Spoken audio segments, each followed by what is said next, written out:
The Texans almost traded for Keenan Allen. They did. We thought Blake Snell was going to be an Astro for most of the weekend. We did. And he's not. He's not an Astro. Keenan Allen is not a Texan. And, it brings us this question of when you walk away from a big move, because Blake Snell's asking for 2 years, $66 million per Bob Nightingale. That's a lot of money. No one's giving it to him either. I mean, it's a 2-year contract, and you would think that there would be one team out there that would say, screw it. This guy's really good. We'll eat that for 2 years. No one's doing it. So I wonder if there's still some negotiating going on between the Astros and his people. And then with Keenan Allen, I mean, it seemed like the Texans had this one in the bag. I don't really know what happened because it seemed like they offered more to LA and they were willing to pay Keenan Allen more.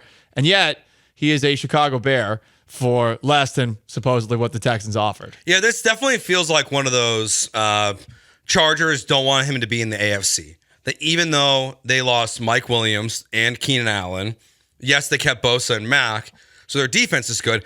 Quentin Johnston, who can't catch, who was their first-round pick from TCU last year, is, I guess, the number one wide receiver for Justin Herbert.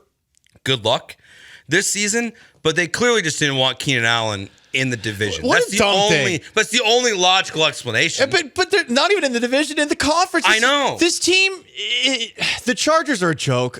This is just dumb. This is what the Bears did in trading Justin Fields to a team that wasn't going to give as much for Fields as others because they wanted him to go somewhere where he wanted to go. What are these people doing? What's worse?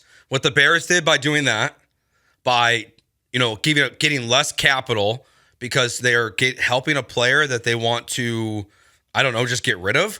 Or at least in the Chargers' mind, in theory, they're helping themselves. In theory. Yeah, they are, I guess, making it less competitive in the AFC by making Keenan Allen leave. But, I mean, if you're willing to move on from him, if you're not willing to pay him, then get the most that you possibly can for him. It's dumb. We think the Chargers are really that confident in themselves in the next season after, getting rid of Brandon Staley, that year one with Jim Harbaugh, everything is going to go according to plan and they're going to be competing with the Texans for a playoff spot or something like that. Yeah. No, this is dumb. I mean, take the better draft pick. I don't understand what they were doing. And I think what the Bears is doing too. I mean, it's just another reflection of an embarrassing organization. And I know you root for him, but oh wow, they did good by the player. Oh, so yeah, I'm sure there's going to be so many free agent players that see that and they're going to be like, you know what? I'm going to take less to go here because the Bears, they take care of their own. No, they don't care about that stuff. Yeah, can't wait for 115 when what triggered Joe Moore. That or a Cardinals quote from the weekend. Plus, we're going to talk about the Houston TV wars that are apparently about to start to go down then as well. So we got a bunch of fun stuff on the show, and then you have Blake Snell. All this stuff, so both these stories are just kind of happening at the same time. Where we're watching the Blake Snell stuff play out in front of us on Twitter. The Keenan Allen was a more of a surprise report that came out. So Blake Snell, I think that situation is more confusing than what the Chargers did with Keenan Allen and the Texans. Why is that? Blake Snell, we're 10 days away from opening day. I know he threw 4 innings in front of scouts, including the Astros and Giants on Friday last week. But don't you want to pitch to start the season? Don't you want to be out there on opening day or in that first series? Because even if he signed with the Astros today, I don't think he's pitching the first week of the season. What's wrong with that? Baseball's boring. He's like Anthony Rendon. He understands. The season's too long. He gets an extra week off. Yeah, I guess. Maybe. And then you get to do the ramp-up period, too. That's what I'm saying. Maybe it's a week. It could be a month. It could be 2 months. Because, we always see it. We've seen this before with pitchers, right? They are working out on their own, and they claim to be ready. Especially with the Astros. And then all of a sudden, they get to camp, and it's like, oh, they're not ready. Right. They're not ready. And if you missed the news, Jose Urquidy is going to start the season officially on the injured list with a forearm strain. Joe Espada was asked about his UCL, so about Tommy John, and he said at this point, all he knows is the forearm strain. Well, I mean, given that there was a moment on Friday where we thought Yordan Alvarez left the game because he hit a ball off of his foot, and it turns out actually he left the game because he had an allergic reaction. You never really know what the Astros are dealing with from an injury perspective, or I guess allergy perspective, at any moment in time. I guess, Joe, more than anything, given how quickly after Kendall Graveman got hurt, the Astros swooped on Josh Hader, I suppose we could say, well, Jim Crane's operating with a little bit more restraint here, because I thought that Urquidy injury and then all of these breadcrumbs, very large breadcrumbs that Chandler Rome seemed to be leaving, how Urquidy and Snell share Scott Boras as an agent, and that the Astros are at least engaged in conversations with Snell. I figured that would be the final push for Jim Crane to actually just sign Blake Snell. But he is continuing to play hardball. And I think for those who want Snell to come here, I don't know if it's likely, but from at least what I've seen today, it doesn't really feel like anyone is that close to potentially landing him. Yeah, it does seem the Astros are much farther away than it appeared this weekend. Like you said, from Chandler Rome, Ken Rosenthal, all these reports that it felt like a done deal at one point. It really felt like, oh, Blake Snell's going to be an Astro by the time our show starts on Monday. And then it's gotten farther and farther away.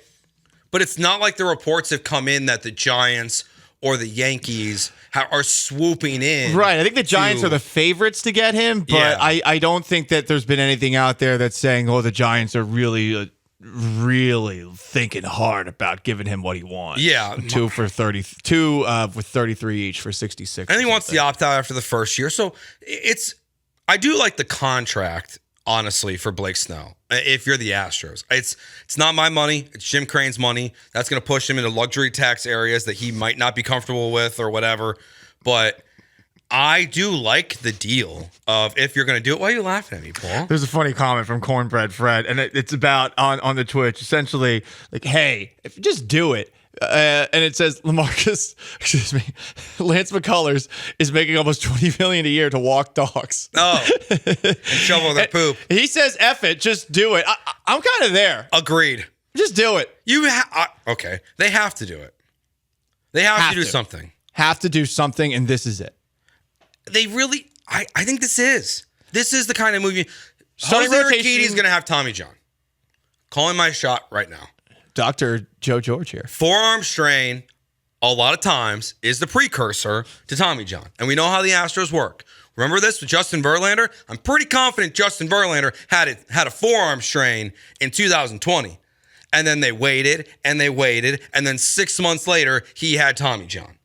So but they tried their best. They tried their best. And that's what they're going to do here with Jose Urquidy, is they're going to hope that rehab and everything works out and he'll be okay, but you're starting the season without 4 of your starting pitchers. That's true. You have options, though. Chandler Rome's highlighted that Jordan Montgomery is somebody who has less of a walking issue, and on top of that is a guy who can pitch deeper into games because of that, and that would help you with your middle relief, which is probably the biggest question right now. So I don't know that they necessarily need to be all in on Snell versus Montgomery, but I do think that they need somebody else. Yeah. So when do you walk away from a big move? Like if you're the Texans and you're talking to the Chargers about Keenan Allen, or you're the Astros and you're talking to Scott Boras about bringing in Blake Snell, what's your walk away point? When do you say, you know what, too rich for my blood, not worth the headache, just I'm good?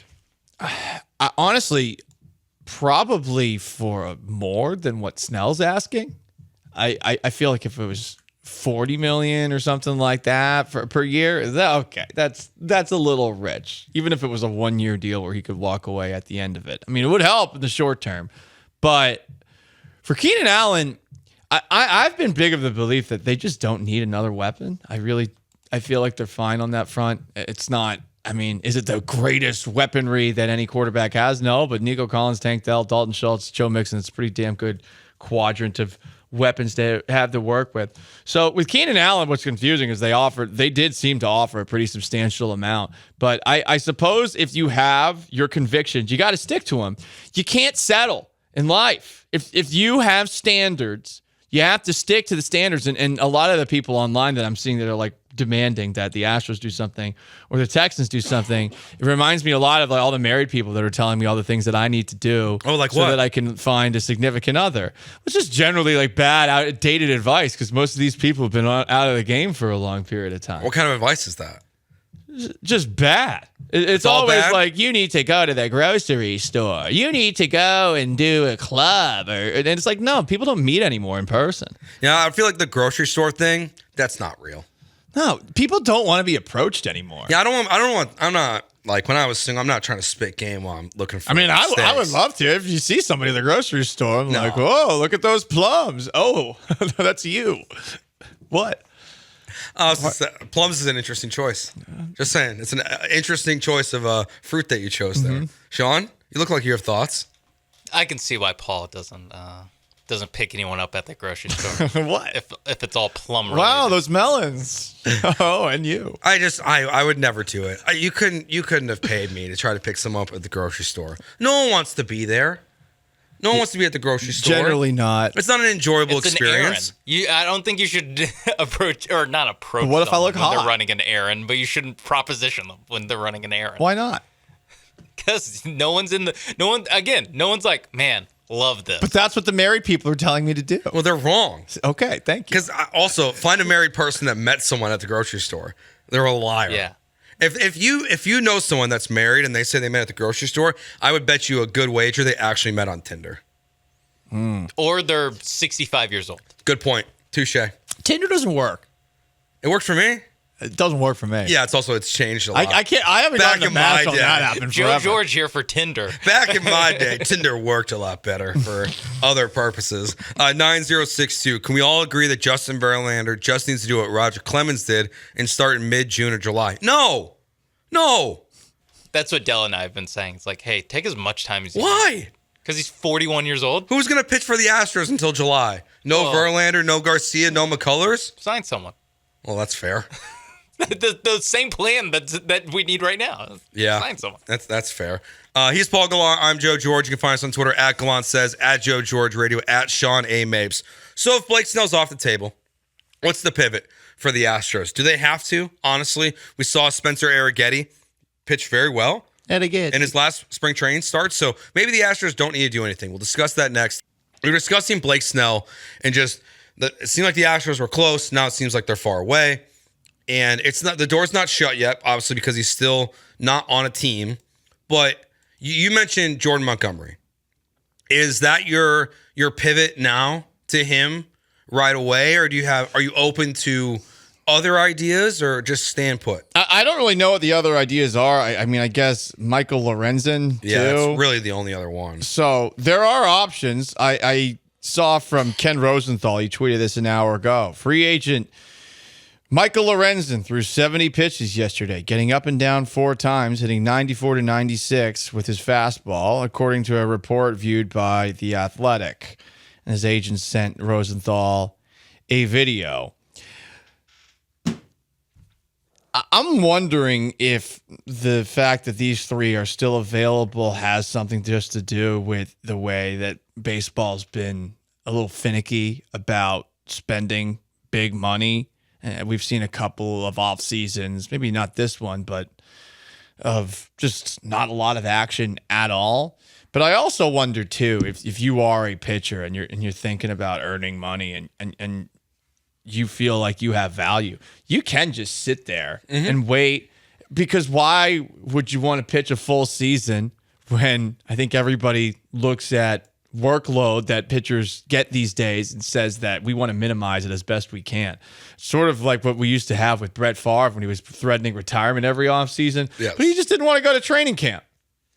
He just didn't want to participate. Who'd want to go to April or May? But again, I agree with Anthony Rendon. Baseball season's way too long. Baseball's not that fun. If you're a pitcher, you're only there like one every 5 days. You're not doing working something. a lot. You're just sitting around. Yeah, take 2 months off. What's the worst thing that's going to happen? Someone's going to want you eventually. If you don't like your teammates, because you're really just like hanging out with the boys most days if you're a starting pitcher.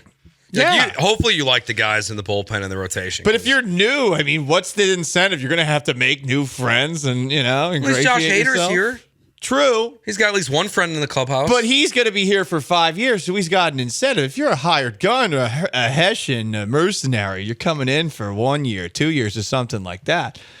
Yeah, I mean, do you really want to go through the process of meeting all sorts of new people? Some people are introverts, and pitchers are strange people. Most of the time in the offseason now, or how it's been recently and going forward, to your point about the contracts, I just think what we're seeing is only a couple big, like 1 or 2 big contracts. That's it. These teams have money to spend, and they're not spending it. I mean, Matt Chapman, Blake Snell, Jordan Montgomery, Cody Bellinger, when the season ended last year, you would have said are all big ticket items. They're all guys that could get massive contracts. Now, 2 of them are free agents. 2 of them signed 3-year contracts where they had to put opt-outs in after each year, so that way they can hit free agency once again. That's why I don't think Alex Bregman's going to get this deal that everyone is talking about with him. He's not. Juan Soto's going to be the big ticket item next year. Everyone's going to focus on him. And I think Alex Bregman's going to be closer to Matt Chapman and Cody Bellinger. I don't know. Matt Chapman's not good. Like, I don't get this Matt Chapman thing. He hasn't been good since 2018. Yeah, I mean, it's not a great contract, but it's 3 years, $54 million. Bellinger was 3 years, $80. I just don't think Bregman's... I think Bregman's somewhere in the middle. But both of those guys, I mean, I guess you got to ask yourself the question, do you think that the years that Bregman has had since looking like an MVP candidate in 2019, have they been like the droughts that those two have been through? Because those two have had some very low lows since then. Bellinger, less so last year. It seemed like he finally figured it out again. But yeah, Chapman, we haven't seen A's Matt Chapman in a while. No, we haven't. Fred here on the Twitch says 2-time left-handed Cy Young Award winner not finding a job is odd. Seems like he's getting keikled. This is sometimes where I wonder if the nerds have gotten too far with baseball. And even though, yes, 2-time Cy Young Award winner, the walks with Blake Snell specifically, I wonder if these super nerdy teams look at his analytics and they say, nah, it's not really worth it. Is that even analytics? I mean, to a degree, if you're just walking a ton of guys, then true. How trustworthy are you? But he gets him out. He's really good at like getting the grounded ball and the double plays. He won a Cy Young with all these walks, so it's clearly worked for him. I guess is it the question maybe more of, is it sustainable? I guess. Yeah, because I mean, you look at that and you're like, at some point he's gonna get hit if he's just putting that many guys on base. He's gonna have a bad inning. He's gonna have a bad game. I imagine that's a part of it, and it's funny. This is actually just old school baseball. You don't want a guy who's walking everybody. Yeah. Unless he's throwing like Johan Santana no hitters back in the day, where he had like that 6-walk no hitter. I forgot about that. Well, that's when pitchers were men and they threw like 150, 150 pitches horses. a game. Now they ain't Kids horses these days. I'm looking at Blake Snell's year last year. He led MLB in ERA, in total walks, and then hits per 9 innings. Not great. So there's a ton of people on base all the time, and none of them score. Yeah, and the math would tell you that's not going to happen again. But I'd still do the deal. So most hits per 9 in that he's allowing the most hits, yep. and he's walking the most people. What? That makes no sense. Oh wait. Hold on. If he's allowing like the fewest hits per 9 innings, that would make. I think it's actually both Cy Young years. He's had the fewest hits and the most walks. Yeah. Okay. So he has just. He just walks you. He won't give you anything to hit. That's not bad. And that's what his strategy clearly is like he's going to try to paint the corners or just a little outside the corners. Just nibble on the edges. Yeah, and just maybe a little outside of a nibble, whatever is after a nibble, like a very small bite, and try to get you to chase a little bit, or he might just walk you, and that's okay too. But I do kind of think this is unsustainable. To have the most walks in the league. But that's why if it's only a 2-year deal, oh well. I guess, but a 2-year deal, doesn't that cost you extending Alex Bregman? Isn't that it? Well, no, it's also the luxury tax stuff. Yeah. It's the you're already in there. You're going to lose 2 draft picks. Yeah. Because you lose the draft pick, or you don't lose it. It goes down 10 spots when you go into the, I think that would be in the 3rd bracket. So your pick goes down 10 spots. And then if you sign Blake Snell because he already has the qualifying offer, you lose a draft pick. And they've already signed Josh Hader, who had the qualifying offer. So they're going to lose. They've already lost that draft pick. And now you're signing up to lose another one and then have another draft pick down 10 spots. Just draft from the Caribbean. You're fine. Just take advantage of them. Just do that. It works. It does work. The Astros have proven it works. Does work. They should do it and just charge like an extra $1 for every drink. How much sold at Minute Maid Park? Boom. We just made our money back. Paul's gonna be broke. No, I found an alternative. No, he's not going to be broke. He's going to be subsidizing the Blake Snell contract. Yeah, not anymore. Not anymore. I found an alternative. I am no longer going to be a Minute Maid Park El Tiempo guy. No, I'm out. I found the solution. Do you believe him? Flasks? No, I'm not kidding. No, there's a place across the street that I went to on Friday called Highway Cantina on St. Emmanuel. No, I am now going there before every single game. Get my one in there, boom, done. I just don't know if I believe you. What? I feel like it's a good. Yeah, I think you have. It's like you have a good plan. Yeah, no, there's definitely going to be some games where you're running late. Yeah, that is true. That's guaranteed. That is true. A Wednesday night at 6 p.m., you're going to be running late. Yeah, the plan on paper sounds great. Well, this Paul. is the Highway Cantina is my new exception, and this I swear to God, this place is amazing. So now I'm changing it up. So I will not be subsidizing the money for Blake Snell. So you just don't want to win. Yeah. Wow. Paul's not a winner. I guess not. Paul's not a rather contributor. save money than have that. I would rather save money. I mean, they say this about people that have got a little Scottish blood in them, and I do. There's like this basically like as basically is that there used to be these Buffalo nickels, and per people talking about the Scots back in the day, a Scottish person's so cheap that they'll squeeze the Buffalo nickel until it bleeps everywhere. Good to know. Yeah. Thanks for the history What a lesson. long Another What a long marginalized group of people who's just been kept down by the. What a long walk to relay a racist joke. What? It's about my people. I can say it. You No, can't. I know, but You can't. you had to tell us what a Buffalo nickel was. First. Yeah. Well, I mean, you probably didn't know. Yeah. I'm just telling you the term. You could just said Scottish people are cheap. Yeah, but that's the term that's used about Scottish people.